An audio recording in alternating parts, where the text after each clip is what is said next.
The White House recently called upon the USDA's Forest Service and the Bureau of Land Management to produce the first ever national inventory of mature and old-growth forests. After a year's work, the first stage is complete. And thanks to observations from high above, scientists will soon be able to view, measure, and understand our forests like never before. NASA's JEDI instrument on board the International Space Station helps estimate tree height and biomass, adding a new dimension to the study. The Forest Service has been studying old-growth forests going back almost 100 years. Others before us have been studying much longer. Many of these forests have been managed for millennia by Native peoples who have deep connections to these forests, but we still have a tremendous amount to learn. We have data that's been measured on the ground that tells us a tremendous amount about what's out there, but a ground inventory is necessarily going to have gaps in it. We can measure one plot for every 6,000 acres of forest. What remote sensing data does is it really allows us to fill in those spatial gaps, but also the temporal gaps.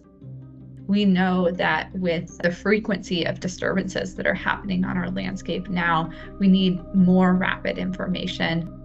So for example, with the NASA JEDI sensor that we're using in this particular study, we're working with the NASA scientists to identify that relationship with those ground measured information we know about forests.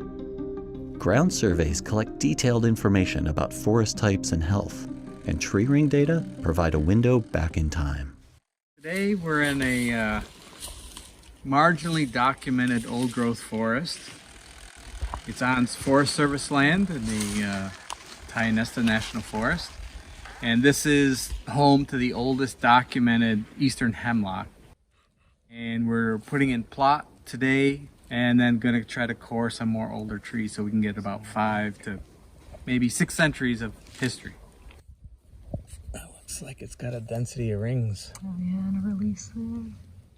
Old growth forests are quite often where we go to get those long histories, where we can learn about frost events and droughts and insect outbreaks and any kind of important ecological, climatological, and even sometimes cultural events that happen.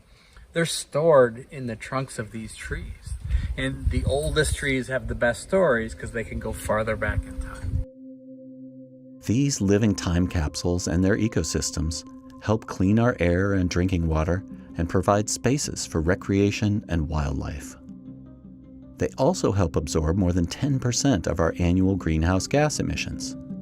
While younger vegetation accumulates carbon more rapidly, old-growth forests contain more biomass overall and store more carbon, another variable that can be estimated from space. In addition to JEDI, observations from NASA's ICESat-2 satellite and several field campaigns have helped measure our ever-changing forests. You know, the precision of LiDAR now is from a space station, how you can beam the LiDAR system down and in 30-meter radius plots, you can pull in all this information about the height of the canopy, the changes in the canopy over space and in density of the forest. The precision of these beams now from outer space to get detailed information about a forest is truly astounding. These ecosystems are so complex from the treetop to the bedrock, right? We're still learning so much about what's underground, what's in the soil, this live dynamic system, and what we can't see. The old growth forests have a function of time that as a human we can't fathom. From a Western science perspective, we do not understand, and it wouldn't be wise to lose these systems.